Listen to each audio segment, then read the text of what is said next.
नमस्कार प्यारे विद्यार्थियों, कक्षा 9वीं विषय विज्ञान अध्याय 7 जीवों में विविधता। इस चैप्टर को हम अभी हमारा अनवरत कार्य जारी है। इसमें आपने विभिन्न प्रकार के जीवों से संबंधित उत्पन्न विभिन्नताओं को पढ़ा और अगले वीडियो को देखा और नोट्स को आपने लिखा है। इसमें आपने विभिन्न लक्षणों को आधार मानकर विभिन्न प्रकार के जीवों का वर्गीकरण किस रूप से वैज्ञानिकों ने किया, उनका प्रमुख आधार क्या है, उनके शारीरिक लक्षण, कोशिका, कोशिकांग या कार्यकी के आधार पर छोटे बड़े समूह में बांटा था। इसमें आर.एच. व्हिटेकर जो वैज्ञानिक हैं जिन्होंने इस संपूर्ण पादप जगत में कुल 5 भागों में जिसका वर्गीकरण किया था, और अगले नोट्स और वीडियो में मैंने आपको बताया था कि आर.एच. व्हिटेकर ने निम्न 5 प्रकार से इन जीव जंतुओं का पृथ्वी पर पाए जाने वाले जीवों का वर्गीकरण किया है। तो आज हम इन्हीं 5 के बारे में अध्ययन करेंगे। तो आर.एच. व्हिटेकर द्वारा प्रस्तुत वर्गीकरण किसे कहते हैं, कल आपने अच्छे से समझा और अपने नोटबुक में नोट किया है। तो जीवों को उनके कार्यों और विभिन्न प्रकार की क्रियाओं या लक्षणों के आधार पर अलग अलग छोटे बड़े समूह में बांटना वर्गीकरण किया जाता है। वर्गीकरण करने से इन जीवों के बारे में अधिक से अधिक जानकारी हमें मिल सकती है, प्राप्त हो सकती है। तो सबसे पहले आर.एच. व्हिटेकर ने जीव जंतुओं के वर्गीकरण में जो पहला जो जगत जिसमें नाम दिया था वो है मोनेरा। अब यहाँ पर आप क्रमबद्धता से भी इसको याद रखेंगे, Monera, protista, fungi, Plantae, animalia. तो यहाँ पर मोनेरा जो जगत है इसमें इस संघ में पाए जाने वाली किसी भी जीव में ना तो संगठित केंद्रक और कोशिकाएं होते हैं और ना ही इनका शरीर बहुकोशिक होता है।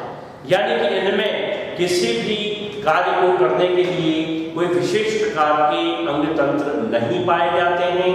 यानी कि यहाँ पर इनके जो एग्जाम्पल दे रखे हैं, जीवाणु, नीलहरित शैवाल, ये ऐसे जीव हैं जिनमें किसी प्रकार का कोई केंद्रक या इनके शरीर में किसी प्रकार का कोई कोशिकांग नहीं होता है और इनका शरीर भी बहुकोशिक नहीं होता है।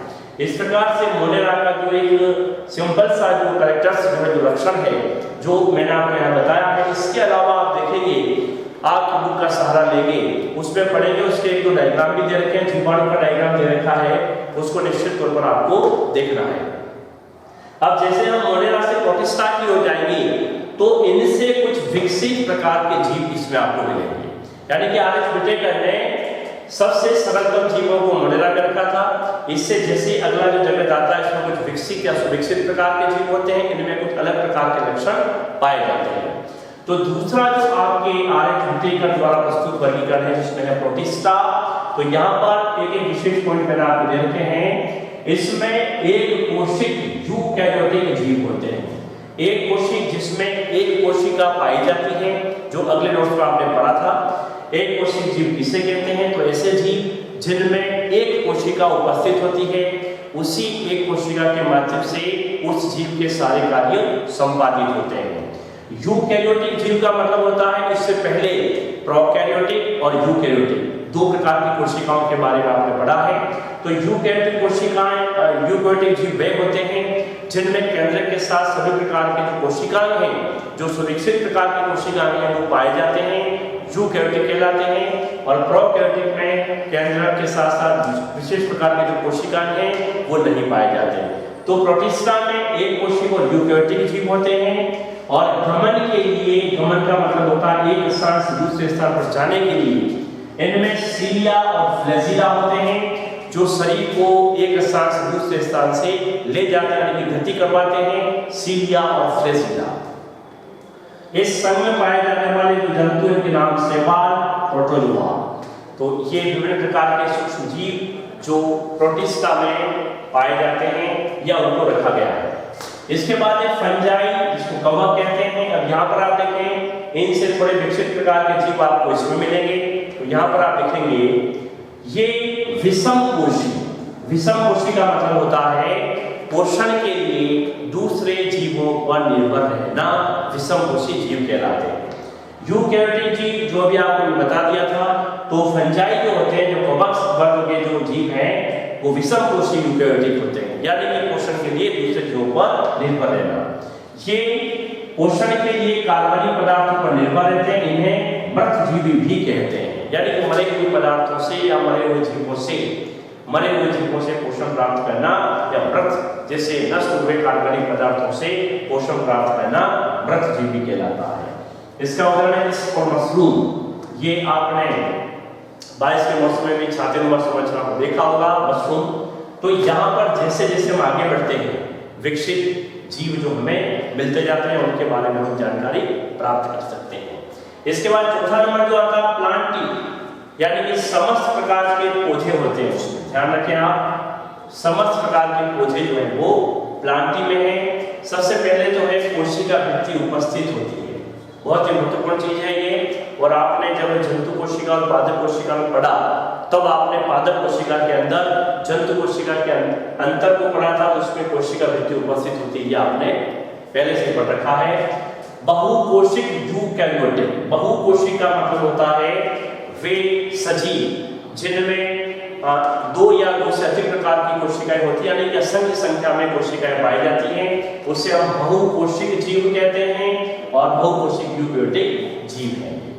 और सबसे बड़ी बात, प्रकाश संश्लेषण क्रिया होती है, यानी कि पेड़ पौधे जो हैं प्रकाश संश्लेषण की क्रिया के माध्यम से भोजन यानी कि खाद्य पदार्थ निर्मित करने का कार्य करती हैं। तो पेड़ पौधों में भोजन बनाने की क्रिया या खाद्य श्रृंखला या खाद्य पदार्थ बनाने की क्रिया को प्रकाश संश्लेषण कहते हैं, और ये क्रिया हरे पौधों में पाई जाती है।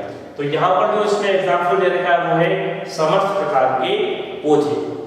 अब यहाँ पर आप देख रहे हैं विभिन्न प्रकार के जो पौधे हैं, इनमें किस प्रकार से ये अभिक्रियाएं या किस प्रकार से क्रियाएं संपन्न हो रही है। इसके बाद इसमें आता है पांचवा जो जगत है एनिमेलिया। अब इसमें आप देखें विषम कोशी जीव, यानी कि इसमें सभी प्रकार के विषम कोशी का मतलब होता है पोषण के लिए दूसरे जीवों पर निर्भर रहना। इसमें सभी बहुकोशिक यूकैरियोटिक जीव सम्मिलित हैं, यानी कि इसमें पृथ्वी पर पाए जाने वाले सभी बहुकोशिक यूकैरियोटिक जीव जिन्हें एनिमेलिया जगत में आर.एच. हुटेकर द्वारा रखा गया था। तो प्यारे विद्यार्थियों, आज जिस चीज का आपने अध्ययन किया है वो है आर.एच. हुटेकर द्वारा प्रस्तुत जो वर्गीकरण है, इसके अंदर पाए जाने वाले समस्त प्रकार की जो जगत हैं, Monera, protista, fungi, Plantae, animalia, इनके अंदर रहने वाले जीव और इन जीवों के अंदर कौन कौन से लक्षण पाए जाते हैं, इस चीज को आप यहाँ पर देख पा रहे हैं। साथ ही आप लोग किताब के अंदर भी इसमें और डिटेल में पढ़ें तो आपको चित्र सहित वर्णन आपको देखने मिलेगा। और आगे भी जब बड़ी क्लास में पढ़ेंगे तो निश्चित तौर पर इसका जो और बड़ा रूप आपको देखने मिलेगा। इसलिए यहाँ पर इन छोटी छोटी चीजों को आप पढ़ेंगे, क्योंकि समस्त प्रकार के पेड़ पौधे और समस्त प्रकार के जीवों को हम प्रत्येक दिन हमारी आंखों से देखते हैं, तो अंतर जो है आप लोग स्वयं कर पाएंगे, इसको समझ पाएंगे। तो ये जो इसका वर्णन है, ये इस प्रकार से आप कंपनीज को पढ़ते हैं और धीरे धीरे हम इसी चैप्टर में जीव विविधता वाले भाग में हम आगे और गति करेंगे, क्योंकि आगे अब यहाँ पर विभिन्न प्रकार के जगतों में फिर आगे जाकर फिर वर्गीकरण है पादप जगत और जंतु जगत। यहाँ पर इस वर्गीकरण के बाद वैज्ञानिकों ने और नवीन खोजें की और नवीन खोजों के बाद यहाँ पर ये पादप जगत और जंतु जगत फिर आगे जाकर और क्लासिफिकेशन है। तो यहाँ पर हम एक दिन पादप जगत और दूसरी बार जंतु जगत को पढ़ेंगे, तो और ये चीज आपके लिए सामने क्लियर हो जाएगी कि किस प्रकार से इन लक्षणों के आधार पर इन जीवों और पादपों को अलग अलग संघ और वर्गों में बांटा गया है। तब तक के लिए आप इसका अध्ययन करें और इस चैप्टर को देखें और निश्चित तौर पर आपका ये बना रहेगा। और मैं उम्मीद करता हूँ कि आप इसे लिखकर पढ़कर समझ रहे होंगे। धन्यवाद। जय भारत।